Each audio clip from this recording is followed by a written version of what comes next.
If you are here, you wish to know.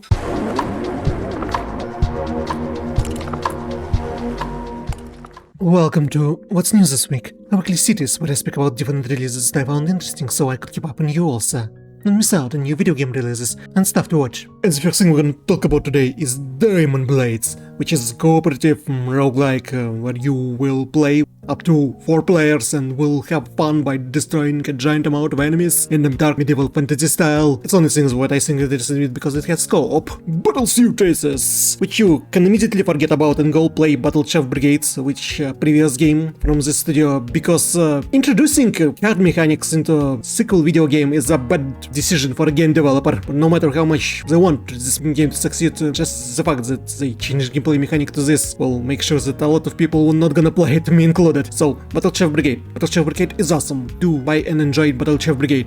Blood of Mehran. So, it's Middle East action about the guy that wants to have a revenge because he lost his loved ones, and this evil necromancer woman he has to fight with. And it's a action adventure that's for some reason reminds me of smoother types of turmoil, and that's not a compliment. It just it seems like some part of the game a little bit choppy. Yeah, I still do want to try and play it out, but not everything look good, but I do want to give it a chance. Shrine's Legacy. It's a JRPG with active time battle, it seems, and about characters moving through the dungeons, fight with enemies, and solve puzzles, and I do love all these aspects of a genre. I'll definitely will try this game in the future. Little Honor Order of the Apocalypse. It's Diablo-like in a comic book setting, which is already make it interesting from the usual dark fantasy ones, and I would want to try it out. When the setting is different, it makes more curious about Sopa, Tale of a Stolen Potato. It's about a guy that wants to help his grandma to make a soup, and during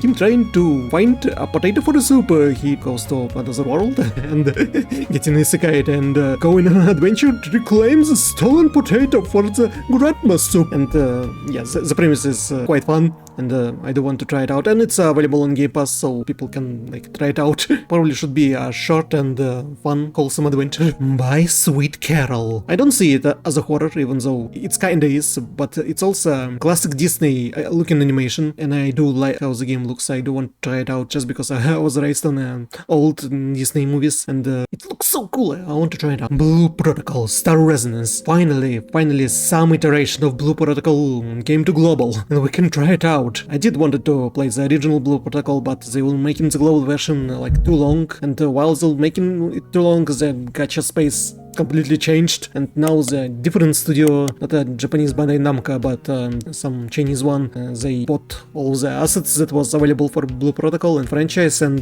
changed it to Blue Protocol Star Resonance, and now we can try it out and play it. I don't want to be a spearhead. Absolum, beat 'em up and roguelike in a fantasy setting where a bunch of different characters will be moving from left to right and beating up all the enemies on the way, probably to defeat some evil tyrannical dude. And there's a variety of different characters. There's Magic Toad, Dark Elf Swordsman, was it a lizard guy with daggers, rogue, and Gunsman Dwarf. Surely it will be something fun. I'm looking forward to playing this. GINTAMA, Mr.Ginpachi's Zany class. For some reason GINTAMA is back. Even though it finished with this last full-length movie, and now they took all of the characters, put them in a school setting, and making parodies from on all different school cliches, and I do like to see all characters back, but the jokes are all kind of the same. But it's nice to see Gintama back again in some iteration. My status as an assassin obviously exceeds the heroes. So the guy, he's again isekai and overpowered hero in this fantasy world, and but for some reason he also an assassin, and as an assassin he is much cooler than a hero for some reason, and there's some conspiracy around him. He would survive and have his revenge.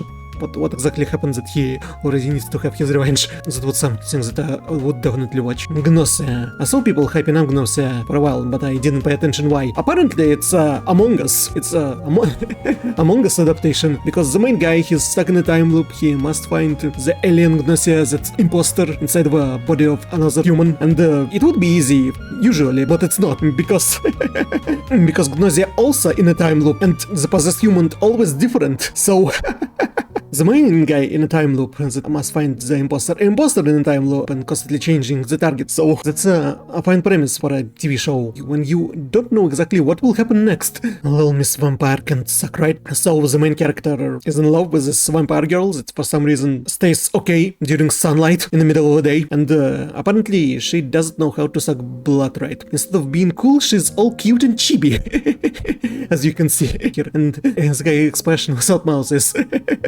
also, the premise is so ridiculous that it could be fun. So, acting like her mama, that's strange and fun. So yeah, only because of this ridiculous premise, it's already a fun, adorable comedy.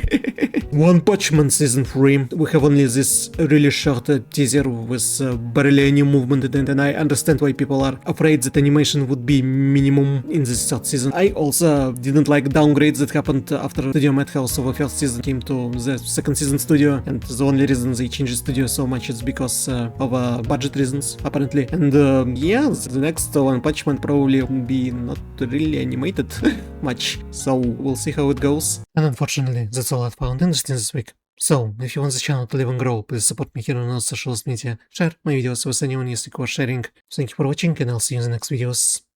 Bye.